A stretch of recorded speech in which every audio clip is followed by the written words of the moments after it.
Welcome back to Altitude Attics, where today we are diving into a massive shakeup in the civil aviation world. Russia has just certified its brand new passenger plane, a machine built to conquer the absolute harshest environments on Earth. But there is a huge twist, because regional airlines are panicking over what looks like a glaring design flaw that could ruin the whole project. In this video, we are breaking down the engineering drama, the hidden operational risks, and whether this multi-million-dollar gamble will actually survive. So make sure you watch all the way till the end. The recent certification of the Il-114-300 marks one of the most significant milestones for Russia's civil aviation industry in recent years. The Russian Federal Air Transport Agency, known officially as Rosaviatsiya, granted the aircraft its type certificate on June 5, 2026. This long-awaited stamp of approval is finally paving the way for commercial service and serial production across the country. The Il-114-300 is now fully anticipated to serve as the absolute foundation of Russia's regional turboprop fleet. This milestone comes following years of intense development, deep engineering redesigns, and rigorous flight testing. This aircraft has been meticulously developed as a domestic replacement for the aging Antonov An-24 and An-26 aircraft. These classic workhorses are still actively in service across much of Siberia, the Far East, and the remote Arctic. For decades, these rugged Soviet-era aircraft have provided a vital lifeline and incredibly reliable service to completely isolated communities. However, their extreme age and the increasing difficulty of obtaining rare spare parts have absolutely necessitated their replacement. Look, while getting certified proves that the plane officially satisfies regulatory safety and airworthiness standards, it does not mean the real-world work is done. Right now, airlines and aviation specialists are staring at a completely different, much more worrying question. They are deeply concentrating on whether the Il-114-300 is adequately equipped to handle the demanding operational conditions prevalent at numerous regional airports in Russia. This brings us straight into the heart of the current industry controversy, because low propeller clearance has rapidly become the main topic of heated debate. To put it simply, the aircraft's propeller ground clearance is the absolute main concern for operators right now. The Il-114-300 is propelled by two TV7 117ST-01 turboprop engines. These power plants are equipped with large six-bladed Av-112-114 composite propellers. These spinning propellers have a total diameter of approximately 3.9 meters. Because of the aircraft's low wing configuration, the rotating propeller's lowest point is situated only 40 to 48 centimeters above the ground. Think about that for a second. 40 centimeters is barely higher than a standard school ruler. That is incredibly close to the dirt when you have got a massive engine spinning at full speed on a rough runway. Regional airlines that frequently operate from remote hubs have expressed a massive amount of apprehension regarding this exact matter. They regularly have to fly out of airports with gravel, mixed surface, or heavily aging paved runways. To give you some context, certain ATR and Dash 8 Q400 aircraft have a propeller ground clearance of up to 97 centimeters. That is nearly double the clearance of the new Il-114-300, according to many Russian media reports. Nevertheless, this specific comparison should be considered a media-reported estimate rather than an official manufacturer specification. This is because aircraft manufacturers do not typically publish standardized propeller-to-ground clearance numbers. Although the exact dimensions remain quite difficult to verify independently, the core engineering issue is not up for debate. Aviation specialists generally agree that the Il-114-300's propellers operate significantly closer to the ground than those of many comparable regional turboprop aircraft. We are just getting started on this aviation mystery, and here on Altitude Attics, we are about to look at how this exact issue completely changes the financial reality for these airlines. Coming up, we will reveal how an old Soviet legend managed to avoid this problem entirely and the secret modifications engineers are rushing to build right now. So stick around. To understand why this layout has people worried, we need to understand exactly why propeller height matters so much during daily operations. The main concern here is not that the spinning blades might accidentally strike the runway during normal operations. Instead, the real issue involves the incredibly complex and powerful airflow generated by these large turboprop blades. As they rotate, the six-bladed propellers generate powerful vortices that are located in very close proximity to the ground. This creates a forceful downward and outward airflow right against the landing strip. When the propellers are positioned at such a low height, these vortices have the potential to violently remove loose stones, gravel, and sand. They can easily suck up dust, ice particles, or other loose debris from the runway surface. Once that loose debris is whipped into the air, the propeller blades, engine nacelles, landing gear, or lower fuselage may be severely impacted by these objects. Imagine throwing a handful of rocks straight into a giant fan, moving at hundreds of miles an hour. It is going to cause a massive amount of structural wear, and it's definitely going to cost a fortune to fix over time.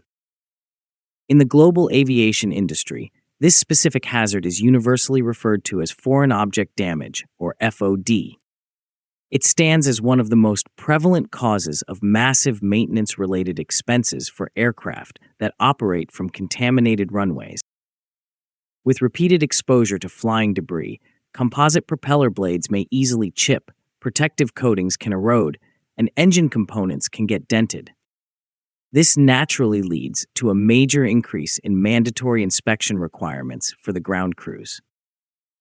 Although contemporary turboprop engines are engineered to endure highly rigorous operating conditions, minimizing foreign object damage is absolutely crucial.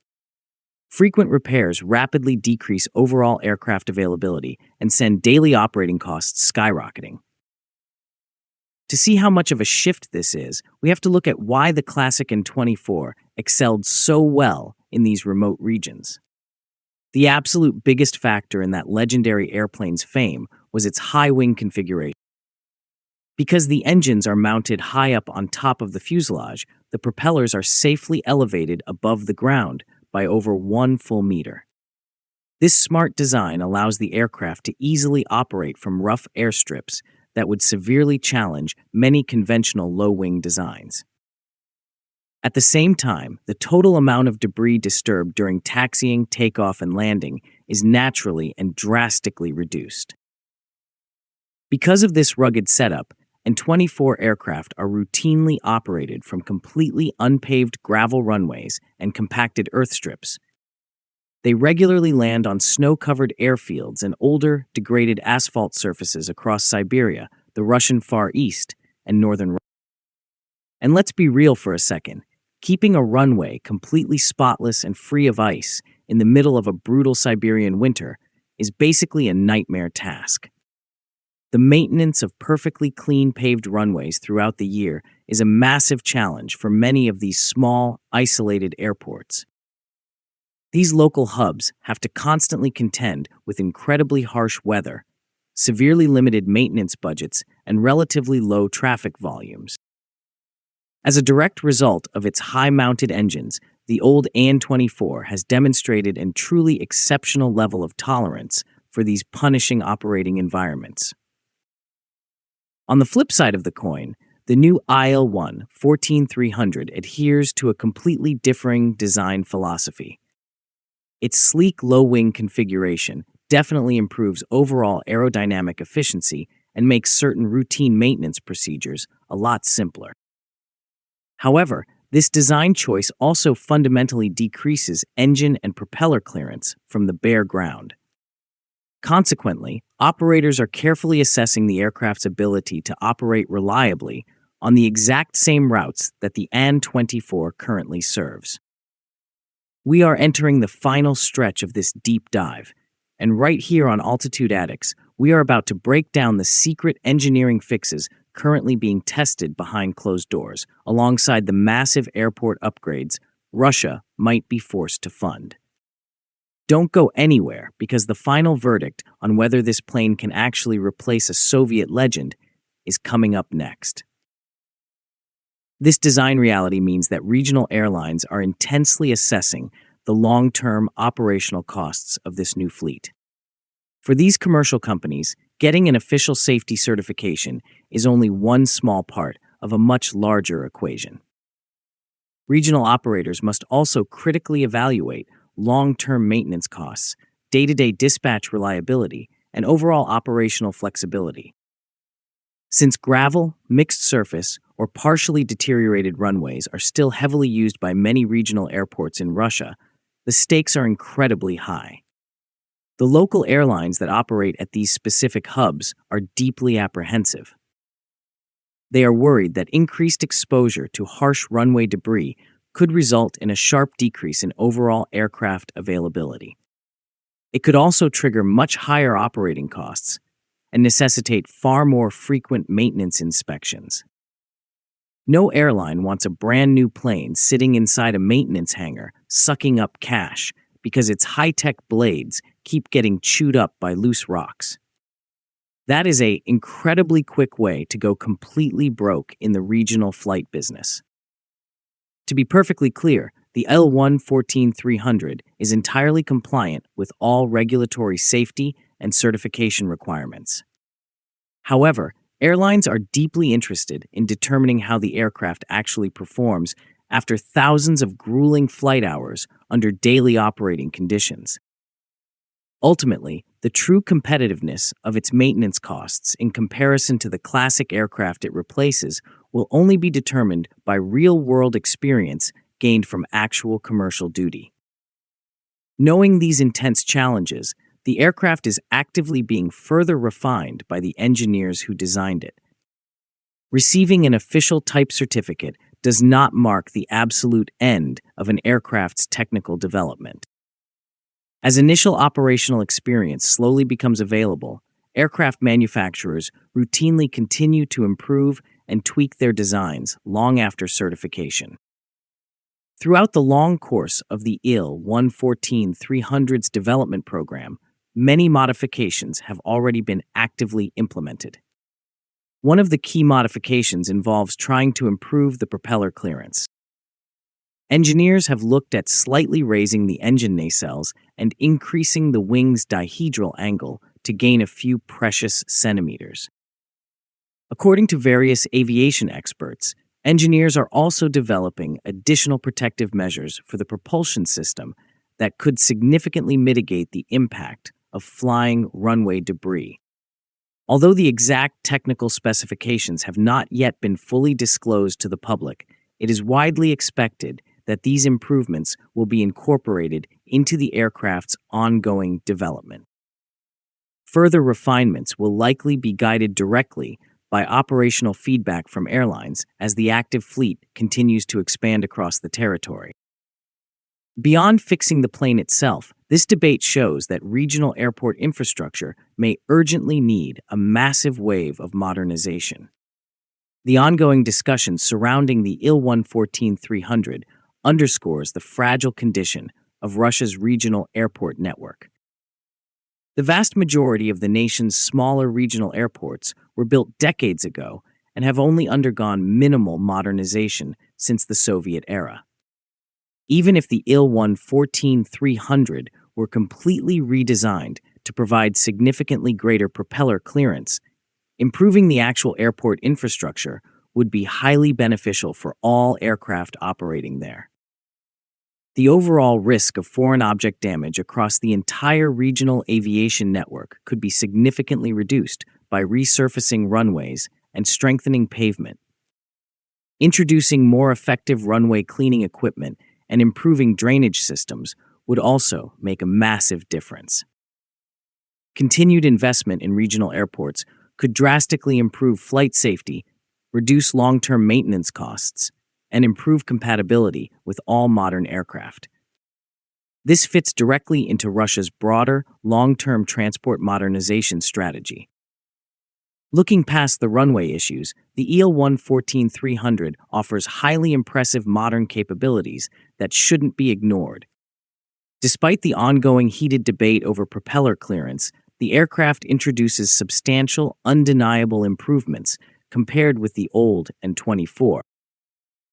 Compared to those earlier generation Soviet turboprop engines, the new TV7 117ST-01 engines boast modern digital engine controls, vastly enhanced fuel efficiency, and significantly reduced emissions. Furthermore, the AV-112-114 six-bladed composite propellers greatly enhance overall aerodynamic efficiency while working to mitigate vibration and cabin noise. Because of this new technology, the passenger cabin will be significantly quieter than older generation planes. Passengers will enjoy modern seating, upgraded environmental control systems, and contemporary avionics that enhance flight management while dramatically reducing pilot workload. These major improvements bring the aircraft much closer to the high standards expected of modern regional airliners. Crucially, it achieves this while completely maintaining domestic production of all major systems and components. This leads us right to the ultimate question: can it actually fully replace the legendary An-24? Whether the Il-114-300 successfully becomes a complete replacement depends largely on exactly where it is asked to operate. The aircraft is exceptionally well positioned to serve as Russia's next-generation regional turboprop on routes that connect major regional hubs with well-maintained paved runways. However, the far greater challenge lies at those remote, isolated airports where gravel, deep snow, mixed surfaces, and aging infrastructure remain completely. The old An-24 firmly established its legendary reputation by operating consistently in brutal conditions that are encountered by only a tiny handful of contemporary regional aircraft. The new Il-114-300 heavily prioritizes efficiency, modern technology, passenger comfort, and domestic production. However, its significantly lower propeller clearance introduces entirely new operational considerations for airlines that serve these isolated communities. The aircraft's ultimate success in expanding into these highly demanding environments will be strictly contingent upon ongoing engineering refinements. It will also depend heavily on practical operating experience and much-needed improvements to regional airport infrastructure. Looking forward, the final picture for this new airliner is complex but incredibly fascinating. The aircraft's low-mounted propellers are the subject of heated debate, which is deeply indicative of genuine operational concerns rather than fundamental safety flaws. Regional airlines absolutely necessitate aircraft that can operate in some of the most challenging, unforgiving environments on the planet. Because of this, each unique design naturally necessitates its own set of engineering compromise. The Il-114-300 has the true potential to serve as the absolute cornerstone of Russia's domestic regional aviation network for decades to come. This will hold true if ongoing refinements can effectively mitigate the negative effects of foreign object damage while regional airport modernization persists. Ultimately, its true success will be contingent upon the years of dependable service that it provides to remote communities throughout one of the world's largest and most geographically challenging countries, rather than solely on its official certification. We thank the people who have liked and shared the videos and subscribed to the channel. We also thank the people who have hyped the video.